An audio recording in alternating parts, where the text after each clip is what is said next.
The Akita is a very loyal, strong, smart breed, very cat-like. Their habits, their play features, they play like a cat does. Japanese Akitas and American Akitas are two different breeds everywhere but the US and Canada. The original Akitas were pretty big. They were more of the size of the American Akitas.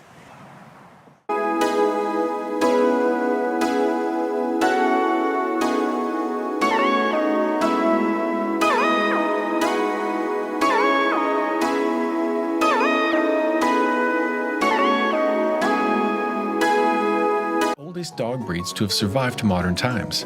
This furry dog is originally from northern China and is considered the ancestor of other breeds like the Norwegian Elkhound, Case Hound, and Pomeranian. Apart from being used as temple guards, these dogs were also used for pulling sleighs and for hunting in Arctic regions. The breed saw its numbers come down sharply as hunting became a rare pastime, but some pure specimens survived with monasteries and rich families. By the 13th century, some of these dogs had also reached Central Asia with Mongol hordes. These dogs were imported in small numbers into Europe, along with other Chinese curiosities in the 1700s, and this is also the period when the name Chow Chow was first used to describe them. Breeding enthusiasts in England began importing and raising them in earnest in the late 1800s, and the breed reached the US soon after.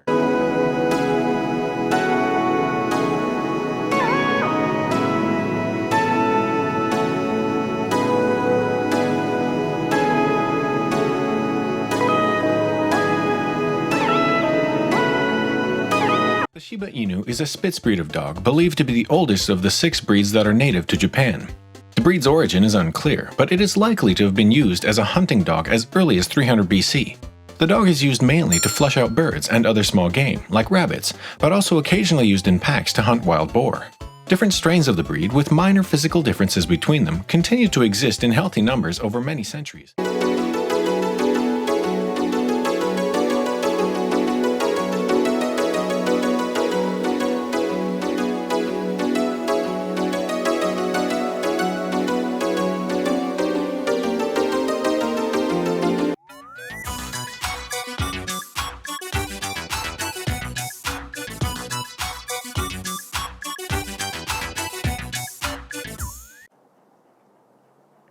The AKC breed standard for the Irish Wolfhound at this point is 32 for a male at 120 pounds and 30 for a female minimum at 105 pounds, which is pretty small really considering what the breed is. They're a lot larger dogs than that, but that's what the AKC standard specifies them as. The Irish Wolfhound was originally from Ireland. They date them back as far as 700 BC, 600 AD. They were an original dog that the soldiers used to have. They were war dogs that they actually utilized to hunt and kill wolves, or go with the hunters to track the wolves down. And so you know, when you say where did they come from, that they were an original breed that was utilized from the onset. Graham, there was only a few specimens of the original war dogs, the Irish Wolfhound. Borzois, the Scottish Deerhounds, English Mastiffs, Great Danes. They utilize all those breeds to try to bring the breed back. So with the original blood that they had, they reestablished what you have today for the Irish Wolfhound.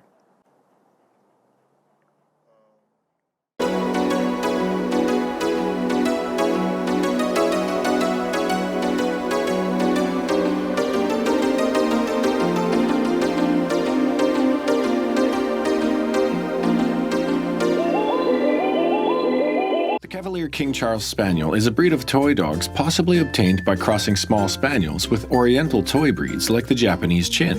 The breed's development history from the 1700s up until the 1920s is the same as the King Charles Spaniel. These lapdogs were very popular among the noble classes, and particularly so among the British royalty under King Charles II, who lent his name to the breed. With time, the dog's long nose was bred out in favor of shorter-nosed specimens. In the 1920s, as a result of substantial prize money offered by Roswell Eldridge, a visiting American, breeders began developing dogs similar to the original long-nosed spaniels, and a new breed called the Cavalier King Charles Spaniel came into existence.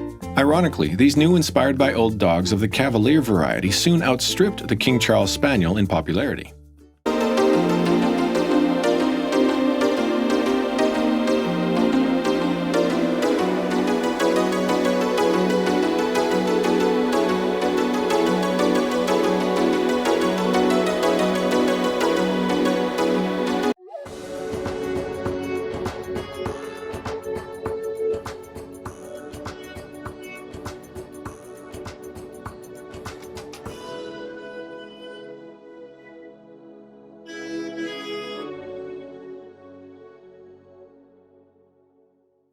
And at the time, I had multiple small dogs in my house.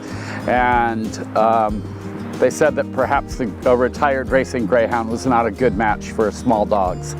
And I love the look of the greyhound, and the Pharaoh hound obviously is very similar. The story about Pharaoh hounds and their history is that they were originally imported by Phoenician traders onto the island of Malta. And that is where the use for the Pharaoh hound and what they originally used for was for rabbit hunting. And their actual name, the American Kennel Club parent club, which is the Pharaoh Hound Club of America, that is the only club recognized by the AKC in terms of the Pharaoh hound breed, established the standard for the Pharaoh hound. The standard in terms of heights for males would be 23 to 25 inches in height, and for bitches or females it would be 22 to 24 inches in height, with weight ranging probably between 35 pounds for a small female to 55 pounds for a male at the top of the standard. Interestingly, in the Pharaoh hound standard, there are no disqualifications in terms of height, weight.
Portuguese water dog, also known as Porty or simply PWD, is a medium-sized working dog that shares some characteristics as well as its origins with the poodle. It is generally believed that the Goths brought the ancestors of these dogs to Portugal from Central Asia in the 5th century. Like the poodle in Western Europe, these dogs also excelled in performing jobs in water, including retrieving waterfowl or fishing equipment, herding fish into nets, and working as a water courier. As modern fishing spread, traditional fishermen and their water dogs started disappearing, and the dogs' numbers had come down sharply by the early 1900s. Vasco Bensaude, a wealthy shipping magnate, is credited with re-establishing the breed in the 1930s, getting a breed standard written and introducing these dogs to the show ring. The breed saw further stabilization once it came to the US in the 1950s and has grown in popularity as a family pet.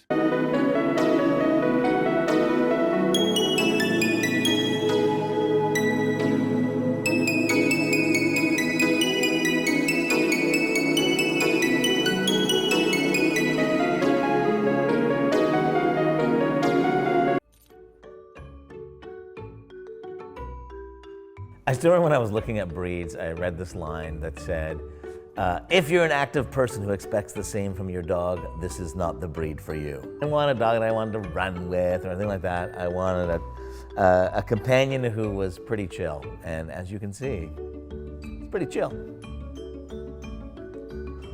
He's really lazy, he's really chilled out, but he also loves to be active. We take him into the trails, into the ravine. He loves kind of running around. He loves going in the water. We have to be really careful because they're not great swimmers, so we have a life jacket for him. But he does really, really enjoy being active. You really just gotta push him to do it. What's really interesting is to see his energy level and his activity level has decreased as he's got older. He's 10, so he's a bona fide senior citizen, or in the ravine and in the trails and at the dog parks. But he just doesn't need it, doesn't want it, doesn't get great fulfillment out of chasing balls. So we gotta push him to get out.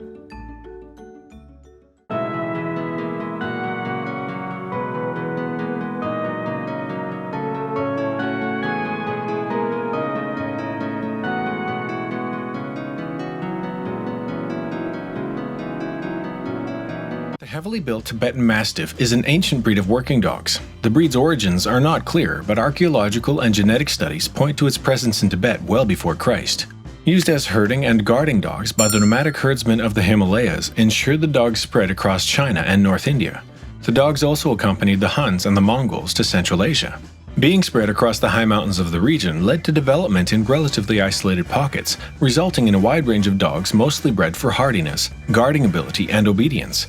Despite this spread, the breed is believed to have remained unknown in Europe till the mid-1800s, when the Viceroy of India sent a large dog as a gift to Queen Victoria. By early 1900s, Tibetan dogs were being exhibited in dog shows in London, but import to Europe and the US remained very low. Breeding programs in the US began in earnest only in the 1970s with fresh stock from Nepal and India.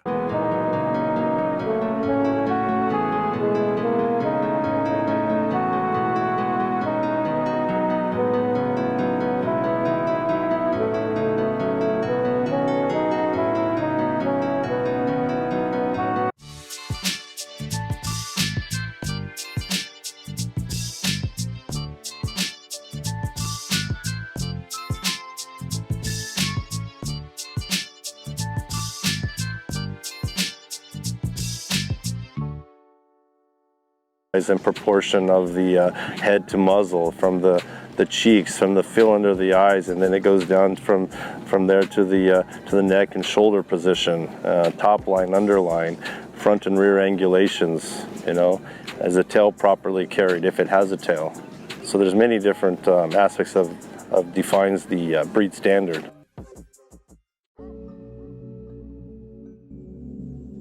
The breed started way back, dates all the way back to Roman times. It's one of the oldest breeds around, and they would actually guard the cattle and protect the troops at night when they slept. And they would herd the cattle in Germany, and there the butchers really liked these dogs, and they became real friendly with them, and that's what it got the name the butcher dog.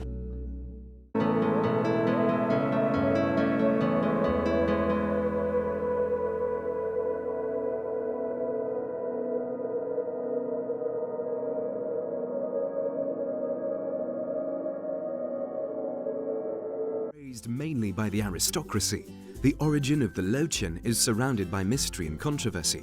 One theory says that the breed originated in countries like Germany, Belgium and France. Another theory asserts that the Lochin was related to different variations of the Bichon and was originated in the Mediterranean. The third and fourth theory says that they may have been created in Russia or even in Tibet. However, what we do know is that it's used as a rodent hunter, as a small alarm dog and as a family pet. Although in the 20th century the Lochin was about to disappear, it was included in the Guinness Book of Records for being the most valuable and one of the strangest breeds in the world.